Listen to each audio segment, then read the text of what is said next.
given the available skill level out there, according to the National Association of Manufacturers. That could have serious implications for the industry, innovation, and the flow of goods available to Americans. How could manufacturing be affected right here in the Golden State? With me now live, Lance Hastings, the president of the California Manufacturers and Technology Association, and Jeff Hatfield, senior vice president of manufacturing for Blue Diamond Growers. Gentlemen, good morning. Good morning. Morning.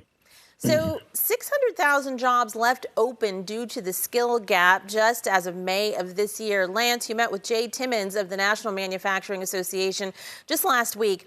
On a scale of industry emergency of 1 to 10, 10 being the worst, what was his feeling? What's your feeling about how this situation ranks?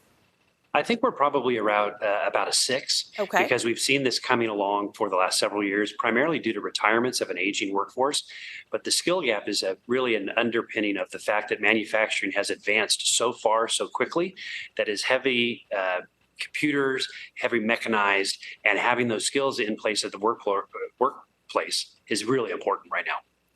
So far, the numbers we've been talking about are national numbers. Now, Lance, paint the picture for us, if you could, of the nature of the crisis in California. You just kind of described it in terms of why, but what kind of job gap are we talking about, or open jobs in the state of California? Yeah, so California's manufacturing workforce is 1.3 million employees. That's kind of hard to get everyone's mind around, but that's a lot of people. And the gap right now is roughly, if it's 10%, that's 130,000 employees. And when you think about it in Sacramento terms, that's about 6 sold out Golden One arena events. The gap in the employment that we need here in California to remain competitive. Our job at CMTA is to make sure that we get the narrative right to attract people to the workforce in manufacturing, because for so many years we let Hollywood define the manufacturing environment, and it's not dirty, dark, and dangerous like it once was. Alrighty, that is quite a mental picture when you think about 6 sold out Golden Ones. Now, Jeff, what kind of issues have you been running into over at Blue Diamond Growers?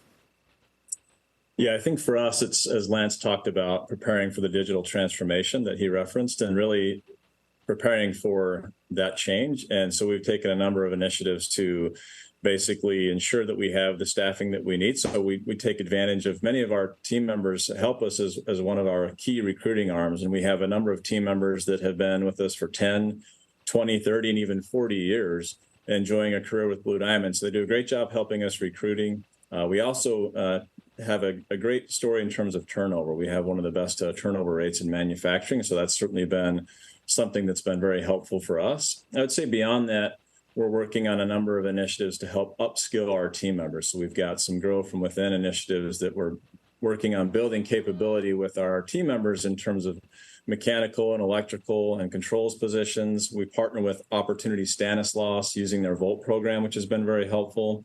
And we also have an emerging leader program that helps us to upskill folks that want to be future leaders at Blue Diamond. We've been able to see some great promotions come out of that. Sounds all very interesting and sort of on target for sort of remedying this problem. Now, Lance, there are a lot of different subsets within manufacturing. We're just talking about the almond business. Is there a particular subset that is sort of hurting the worst in California? I think it's across the board, and it's primarily post-COVID, because just attracting people into the sector. The neat thing about manufacturing is the skills are fairly transferable. Yes, they're somewhat specialized at each operation, but it's really an idea for working in processes and seeing things through to the end. Some of it's electrical and welding and some of the more traditional, but right now there's so much that is computerized through CNC machines and otherwise. We just want people to come into the sector, show up, work hard, earn a great wage, because, by the way, the manufacturing wage base is among the best in all sectors. And California needs to hang on to our #1 position at 1.3 million employees, over 30,000 manufacturers. And we really drive the economy, not just for the state of California, but California literally drives the economy of our nation. It definitely does. Now, since the pandemic, employees have turned to remote work more and more, even demanded it. But a lot of manufacturing just can't be done from the office that you've set up on your dining room table.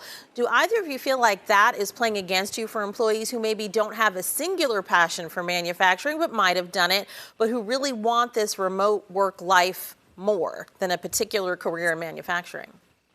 Yeah, I think there's 2 parts to that equation. The younger workforce has a different approach to actual work and what that may mean and where one does it. So we have that double challenge. Quite frankly, though, you can't make an automobile, like you said, on your dining room table. You really need to be at the factory. And during COVID, because manufacturing is a critical infrastructure for the nation's economy, we were able to keep open for the most part, not 100%, but for the most part. And I think that helped because it showed people, hey, my job is a good job, it pays well, and I'm going to be working at it for a long time.